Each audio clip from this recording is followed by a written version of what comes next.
الرحمن الرحيم مالك يوم الدين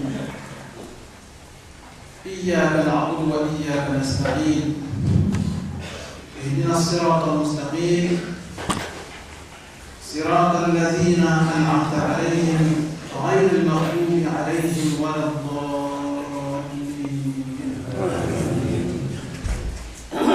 اللهم صل على سيدنا محمد الفاتح لما أغلق والخاتم لما سبق ناصر الحق بالحق والهادي إلى صراطك المستقيم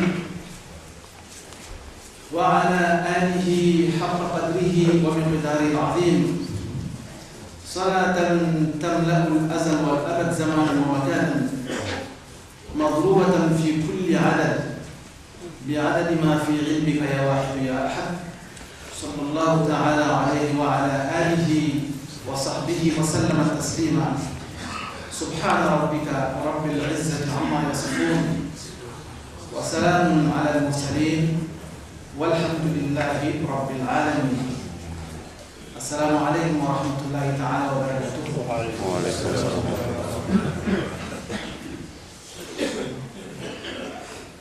Mes chers frères en islam,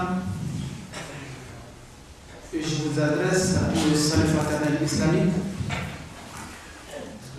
Et bien avant de rentrer dans le vif du sujet, je voudrais tout simplement saluer et remercier le comité imamal de cette mosquée parisienne qui nous accueille ce matin. Et remercier tous les frères musulmans ici présents. Et nous venons de la Côte d'Ivoire et c'est avec un grand plaisir que je m'adresse à cette auguste assemblée. Et nous allons parler de l'islam de façon générale et de parler aussi de la bienfaisance et du repentir sincère. Concernant l'islam, nous savons tous que l'islam est basé sur 5 piliers. La profession de la double foi, shahadatu an la ilaha illallah wa anna muhammadan rasulullah, wa iqamis salat wa ita'iz zakat, wa sawm ramadan, wa hajjul bayt liman istata'a ilayhi sabila. Nous savons que l'islam est basé sur 5 piliers.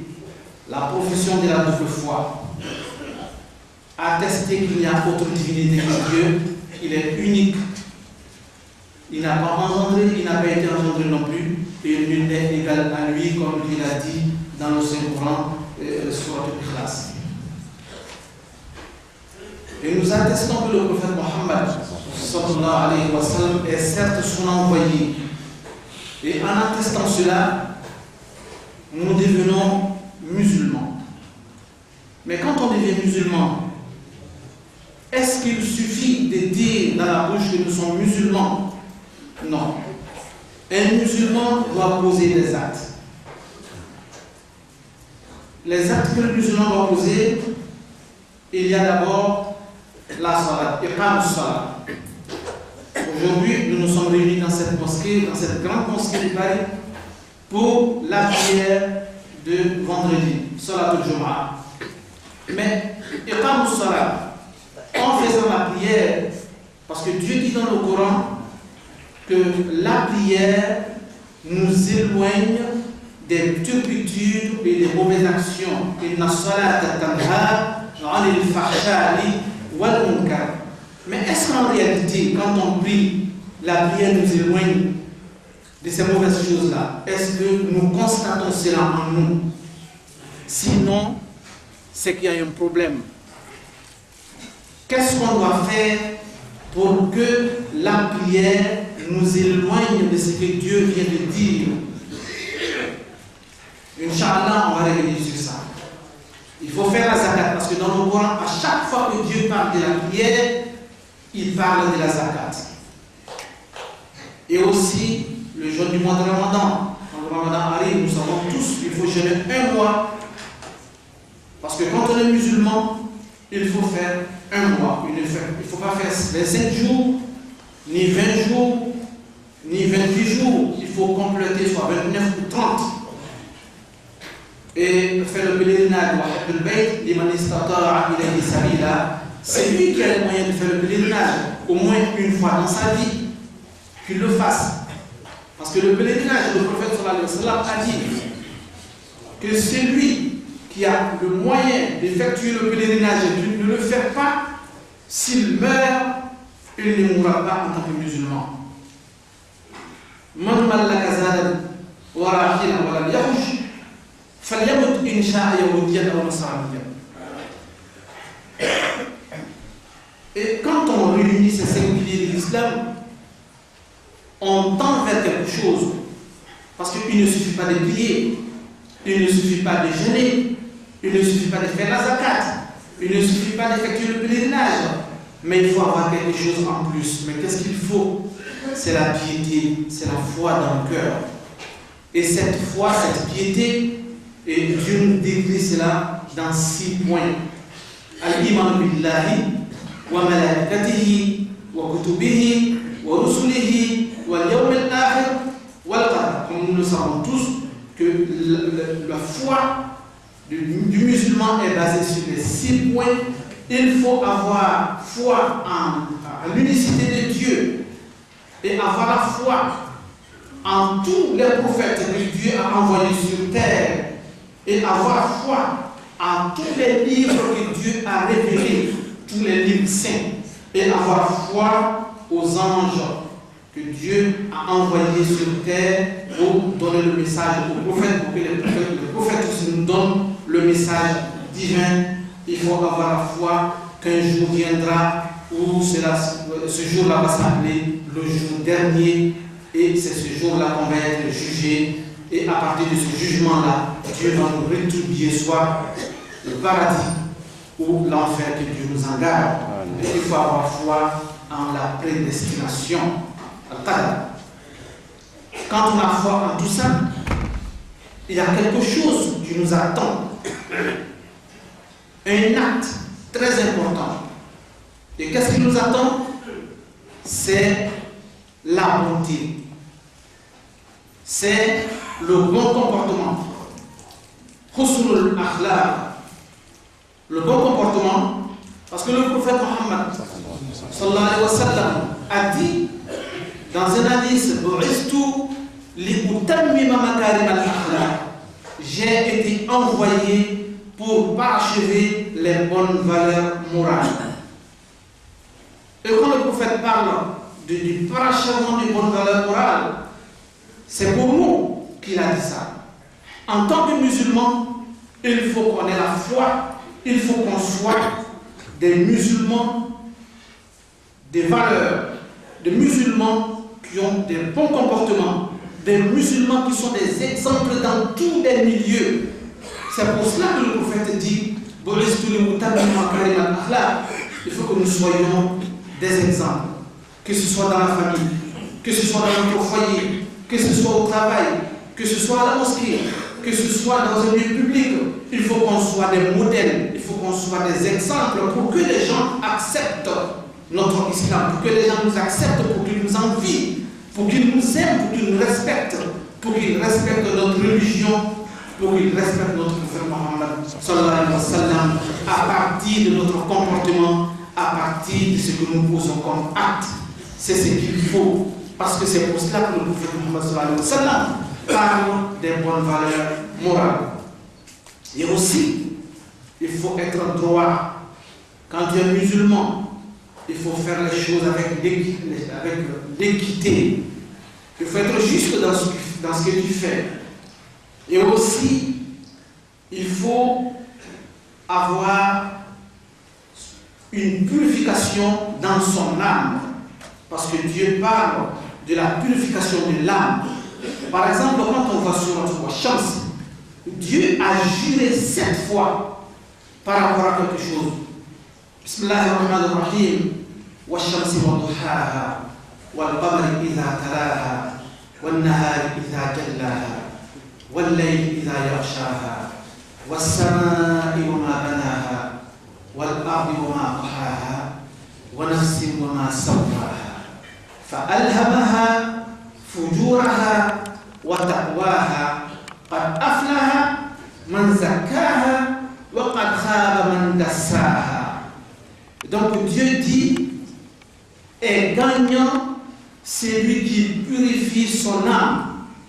Qad aflaha man zakkaha.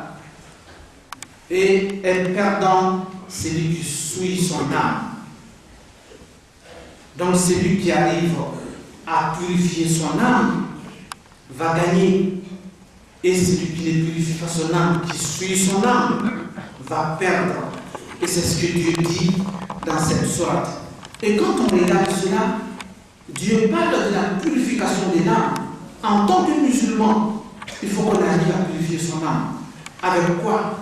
Avec des bons actes qu'on va poser. Avec quoi? Avec la bienfaisance, avec le bon comportement, avec la générosité, avec le pardon, avec l'acceptation de l'autre, avec la communication avec les frères musulmans et avec tout le monde. Il faut qu'on soit des modèles pour purifier son âme et en faisant ce que Dieu a demandé et en s'éloignant ce que Dieu a interdit. Et donc, parlant de la bienfaisance, Dieu dit dans la sourate, les rendants de sourate Safat, Salamun ala Nuhin fil alamin, inna kadhalika najzil muhsinin. Dieu dit paix sur nous dans le monde, c'est ainsi que Dieu rétribue les hommes des bienfaits. Et donc, la bienfaisance, c'est ce qui nous amène à la purification. Et c'est la bienfaisance qui amène notre âme à se purifier. Et Dieu insiste encore sur cette bienfaisance dans la même sourate. Et Dieu dit, وَنَادَيْنَاهُ أَنْ يَا إِبْرَاهِيمُ قَدْ صَدَّقْتَ الرُّؤْيَا إِنَّا كَذَلِكَ نَجْزِي الْمُحْسِنِينَ إِنَّ هَذَا لَهُوَ الْبَلَاءُ الْمُبِينُ وَفَدَيْنَاهُ بِذِكْرٍ عَظِيمٍ وَتَرَكْنَا عَلَيْهِ فِي الْآخِرِينَ سَلَامٌ عَلَى إِبْرَاهِيمَ كَذَلِكَ نَجْزِي الْمُحْسِنِينَ إِنَّهُ مِنْ عِبَادِنَا الْمُؤْمِنِينَ. Et Dieu insiste sur ça. Il parle de notre père Ibrahim. Dieu dit paix. Et Dieu l'appela, ô Abraham, tu as ajouté foi à ta vision. C'est ainsi qu'en vérité, nous rétribuons les hommes des bienfaits. Sayyidina Abraham est certes parmi les serviteurs croyants. Innahu min ibadina al-mu'minin. À cause de sa bienfaisance, Dieu l'a élu et Dieu l'a mis parmi les serviteurs croyants. Et Dieu insiste encore sur cette bienfaisance. Dans la même sourate, les rendanges, sourate Safat, Dieu dit Salamun ala Musa wa Haroun, inna kadhalika najzil muhsinin. Paix sur Moussa et Haroun. C'est ainsi qu'en vérité, nous rétribuons les hommes des bienfaits. Et Dieu insiste encore sur la bienfaisance. Il dit Salamun ala Ilyasin, inna kadhalika najzil muhsinin, innahu min ibadina al-mu'minin. Donc quand on regarde cette sourate, Dieu insiste sur la bienfaisance. Et à partir de cette bienfaisance, nous devenons des élus de Dieu. Nous devenons des gens que Dieu aime. Et quand Dieu t'aime, il met l'amour dans le cœur des gens pour qu'ils t'aiment. Quand Dieu t'aime, il te grandit. Quand tu te rabaisses devant Dieu, Dieu t'élève devant les hommes. Quand tu acceptes ce que Dieu demande, les hommes acceptent ce que tu dis. Quand tu as honte de Dieu, les hommes ont honte de toi. Quand tu fais pour Dieu, les hommes aussi font pour toi. Et donc, Dieu insiste dans la bienfaisance dans cette sourate à Safat que nous devons être des hommes de bienfaisance. Et dans cette bienfaisance, nous tendons vers quelque chose, vers la purification de notre âme. Et quand on regarde encore dans la sourate Al-Qiyam, Dieu jure dans le Coran, d'abord sourate Yusuf, Dieu jure pour dire que l'âme doit être purifiée. Parce que c'est Yusuf alayhi salam, vous connaissez tous son histoire. Et quand il dit que je ne cherche point à m'innocenter, وَمَا أُبَرِّئُ نَفْسِي إِنَّ النَّفْسَ لَأَمَّارَةٌ بِالسُّوءِ. Je ne cherche point à m'innocenter car en vérité l'âme pousse au mal. Et donc quand Dieu parle de cela, il parle d'une âme qui n'est pas purifiée. Mais avec les actes que nous allons poser, Dieu va nous purifier et il va purifier notre âme. Et ensuite, à ce niveau-là, au niveau de l'islam, chacun de nous doit se battre, doit faire des efforts pour que son âme soit purifiée. Parce que quand tu as une purification dans ton âme, tu deviens un élu de Dieu, tu deviens un proche de Dieu, tu deviens un aimé de Dieu. Et quand tu es aimé de Dieu, tu deviens un ami de Dieu. Et quand tu es un ami de Dieu, tu deviens un homme que Dieu a aimé.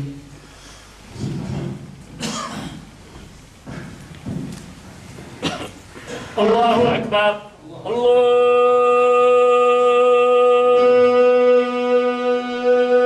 Akbar.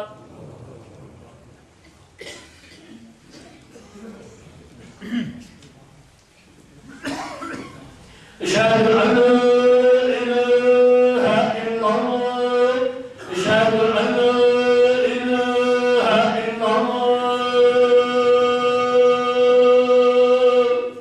أشهد أن محمدا رسول الله أشهد أن محمدا رسول الله حي على الصلاة حي على الصلاة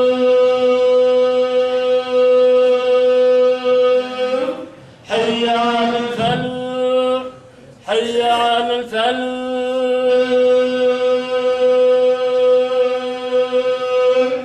الله أكبر الله أكبر لا إله إلا الله.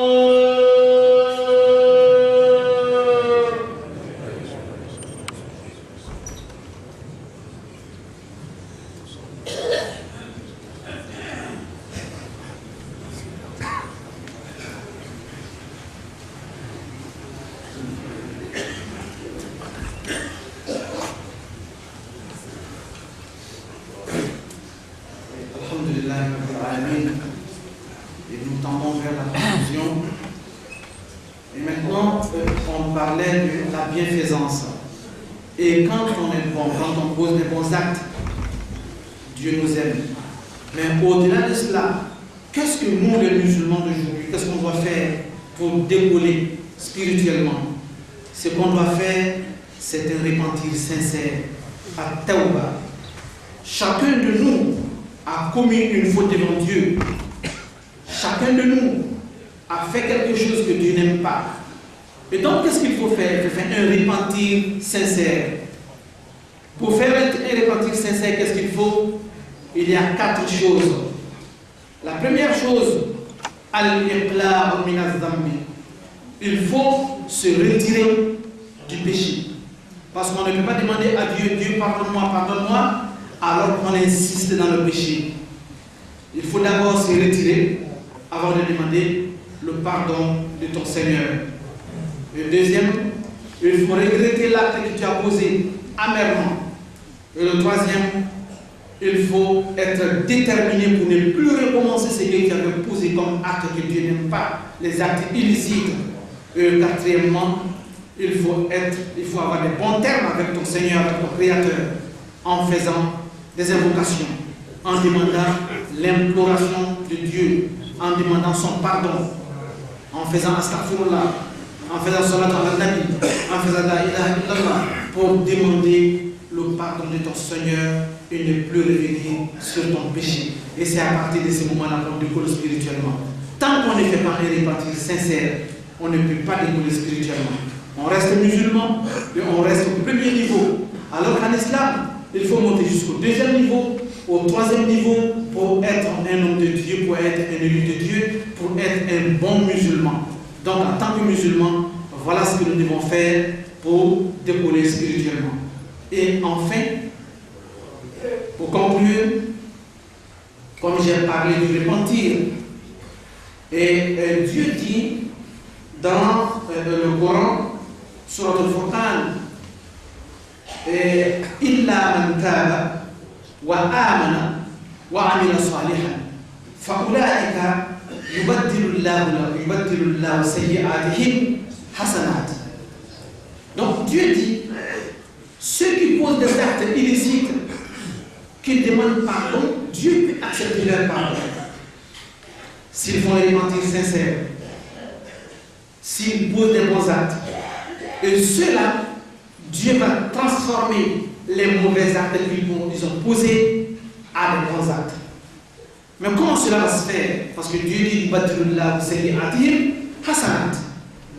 les mauvais actes vont être transformés à des bons actes. Il y a un hadith du prophète Mohammed sallallahu alayhi wa sallam qui est un peu long, mais je vais être bref pour conclure, que le jour de la résurrection, il y a quelqu'un, un musulman qui va partir devant Dieu avec des péchés. Mais comme ce musulman avait fait un repentir sincère ici, Dieu a accepté son repentir.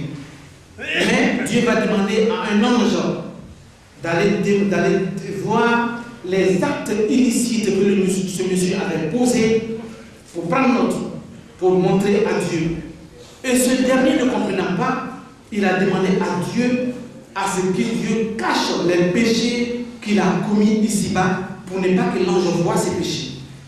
Et quand l'ange est venu, l'ange prenait note. Tu as fait tel péché tel jour, dans telle ville. Tu as fait tel péché telle heure, dans telle ville, tel péché. Et le monsieur, naturellement, il demandait à Dieu, Dieu, je te demande pardon, j'ai commis des péchés, je ne veux pas que quelqu'un le sente, je ne veux pas que l'ange voie ces péchés-là, puisque s'il voit, ça va être très grave pour moi et je ne vais pas être sauvé. Et quand l'ange a fini de répertorier tous ses péchés, et même lui, il a demandé à Dieu de cacher certains péchés, Dieu l'a accepté. Maintenant, quand c'est fini, Dieu va dire en ange que moi, Dieu, j'avais dit dans le Coran que ceux qui avaient demandé, ceux qui s'étaient repentis sincèrement, que je vais transformer leurs péchés en bienfaits. Donc Dieu va dire à l'ange que tous les péchés de ce dernier, parce qu'il avait fait un repentir sincère, donc ces péchés sont transformés en bienfaits. Et donc le monsieur va dire à l'ange que j'ai commis des péchés que tu n'as pas encore vus. Il faut que tu prennes ça aussi pour que Dieu transforme ça à des bienfaits, pour que Dieu me donne ça. Alors qu'il avait demandé à Dieu de cacher ça à l'ange pour ne pas que l'ange voie. Et donc c'est pour vous dire que quand on fait un repentir sincère, on devient un élu de Dieu. Même le jour de la résurrection, nous sommes concernés par ce verset, hasanat, à condition que nous soyons sincères dans ce que nous faisons. Donc, chers frères, chères sœurs, je vous remercie. Je remercie le conseil imamal de la mosquée, de la grande mosquée de Paris, et tous les frères musulmans, cette auguste assemblée. Je remercie tout le monde de cette attention. Vous savez qu'il n'y a pas de perfection dans la parole. Si j'ai commis des erreurs, je demande votre indulgence. Et c'était tout simplement pour vous passer un message, le message de l'islam. Je suis votre frère musulman. Wassalamu alaikum wa rahmatullahi ta'ala wa barakatuh.